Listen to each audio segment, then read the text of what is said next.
7:30 pa yung rehearsal. 7:13 pa lang. So, kanina pa ako dito. Nakalimutan ko palang vlog nga pala ako. A day in my life as a marketing student.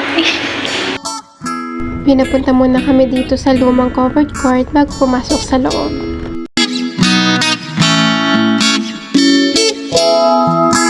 Nung time na to, mas na-realize ko na ang bilis ng panahon, no? Before, culture shock pa ako sa college, hindi ko alam kung anong gagawin. Bago pa sa akin lahat, pati yung schedule and all. Tapos ngayon, pa-practice na kami para sa darating ng graduation. So kapag nakafocus ka lang talaga dun sa goal mo, hindi mo namamalayan, nandun ka na pala. Pinalabas ulit kami dito para ayusin yung pila at pumasok alphabetically.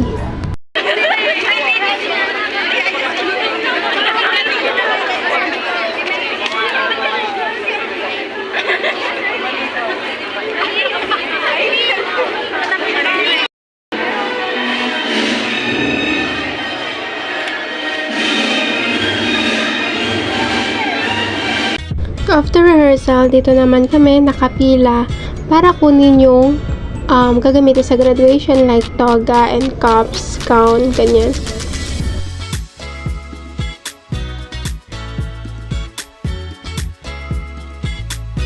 Dito nakuha na namin yung dapat kunin and sinabi ko rin dyan kay Ana, which is yung kasama ko nag-ayos ng gamit na yan, na mag-video kami or magsabi kami ng message sa sarili namin para pag napanood namin to 3 years or 5 years, maalala namin kung ano ba yung want namin before sa aming after grad or mga plan namin sa buhay.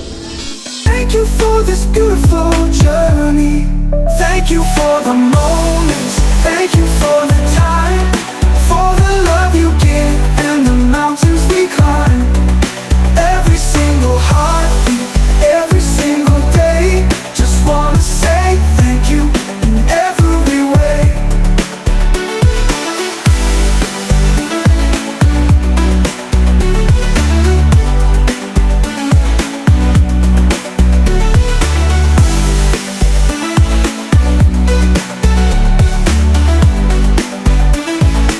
Ito yung building na first year pa lang kami ginagawa na to. Pag-graduate na, di pa siya tapos.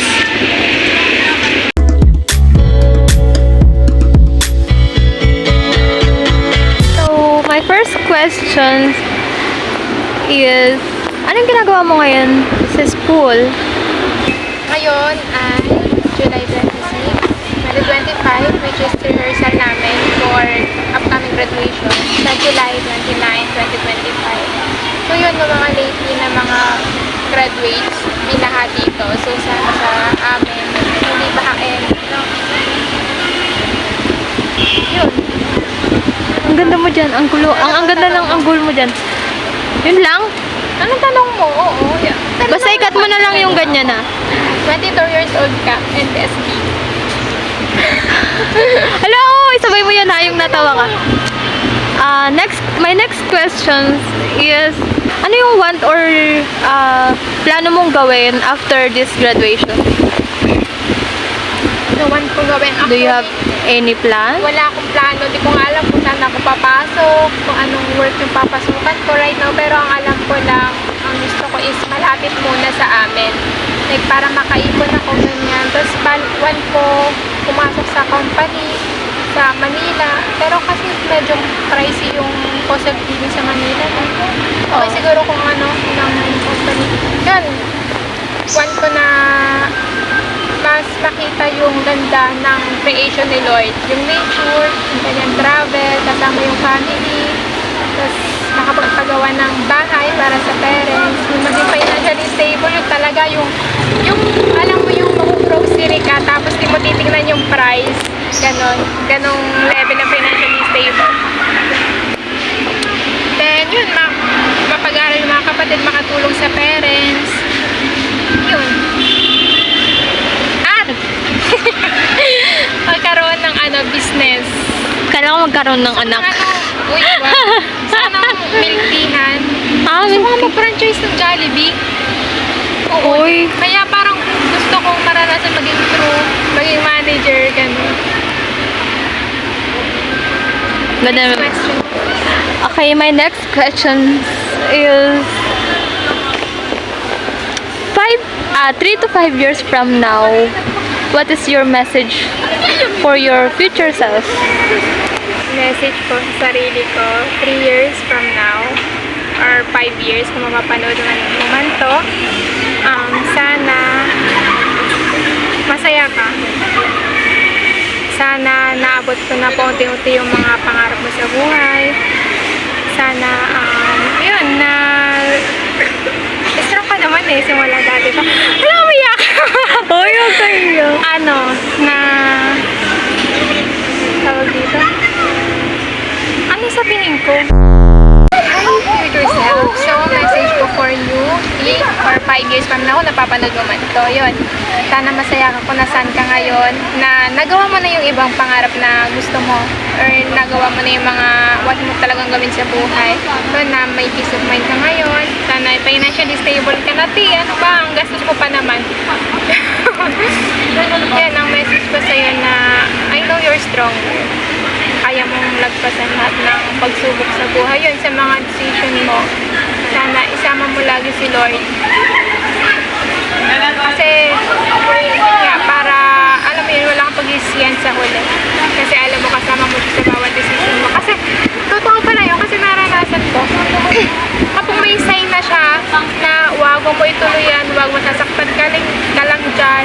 Kasi di mo sinunod, tumagal lang, nasaktan ka lang, tapos after that, wala rin naman. Yun, parang, yun, sign na yun sa akin na una pa lang yun. Si Lord dapat talaga tatanungin sa mga decision sa buhay.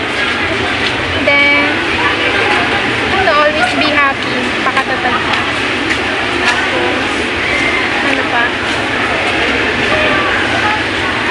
Hindi ka naman siguro, galit, no? Habang nagsasabi. Kasi nahihiya ako, dami dumadaan, parang, no? No, be confident. Next. What else? What else? Ano pang message ko sa'yo? Ano pa ba? Wala, malakas naman yun. Kaya-kaya naman niya yan. Ano yung message mo sa mga taong gustong manira or negative sa life mo? Anything, basta negative. Sa mga taong ganun. Wala. Unbothered. Unbothered queen? Thank you. Kasi sa 24 hours ng buhay mo, nabigyan mo pa ako ng oras, di ba? Unbothered queen Okay na yan. Ay, sana Sana. ayos ka ng camera, ha? Dali. Okay na to. Okay na? Gutom na ako. Jumpy. Kakain na po kami sa... Ano ba gusto mo? Saan mo ba gusto kumain? Tama na, Pete. Cute ka muna! Aura. Fierce! Tama na.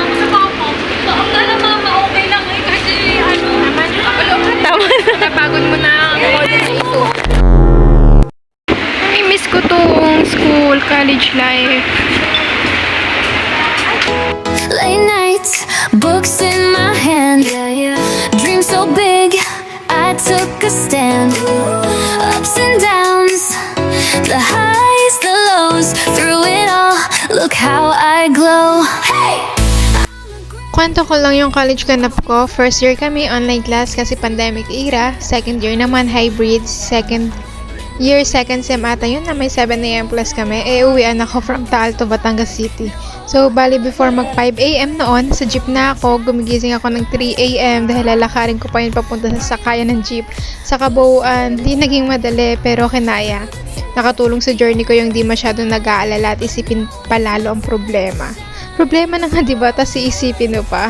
So, kapag may problema, isip agad ng solusyon and always be happy pag may problema kasi yan yung nagpapatibay sa'yo. Diyan nagsisimula yung kwento. Ang buwan kayo pag di challenging. Walang bagong kaalaman na matutunan. Walang other skills na madidiscover. At the end of the day, mapapasabi ka na lang. Kaya ko pala. Hi, video. Hi. This is Anna Lids. Parang ang ganda ng camera mo sa camera ko. Hi, we're going going to eat lunch na. Yes po, kasi 11:30 na ba? 11:30 na nga. 11:30 sa atin. So, we're going to eat. Sobrang gutom na ako. Ang ganda ng Same.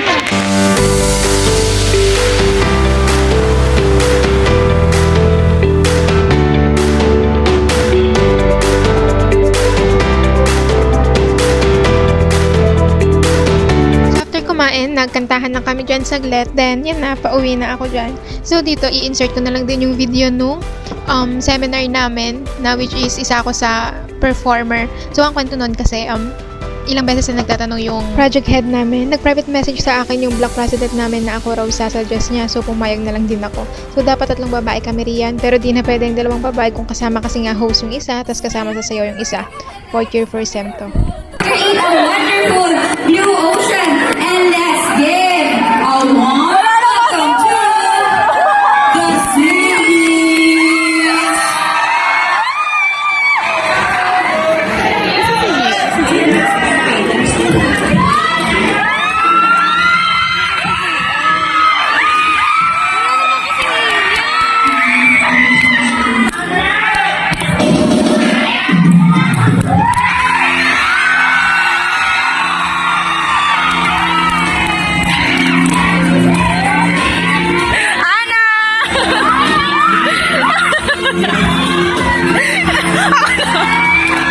Nasaan si Jayan? Nasaan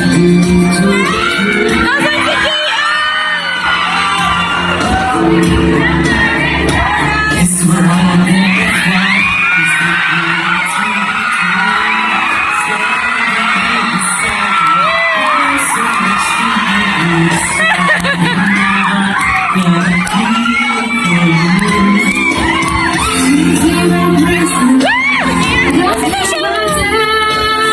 Put your hand on it, baby, don't Nasaan si Jayan?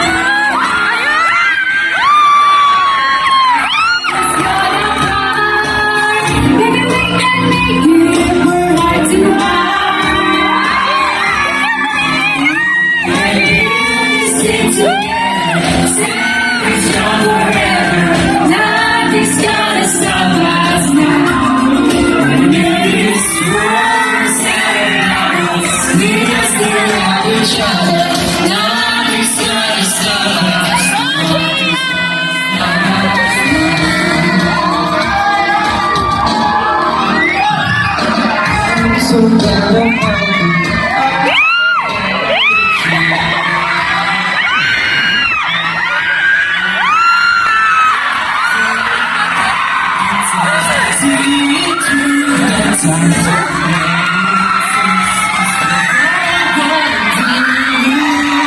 Let's say we're crazy. What do they know? Put your hands around me, baby. Don't ever let go.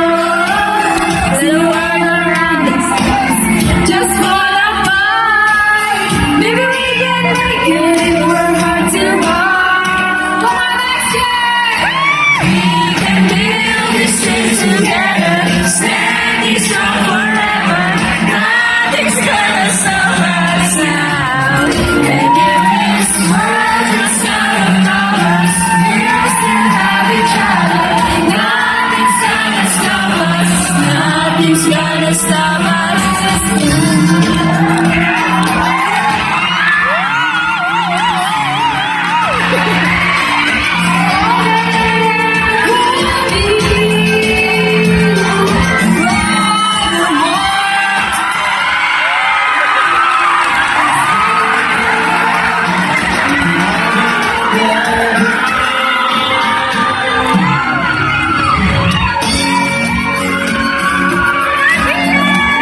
Thank you.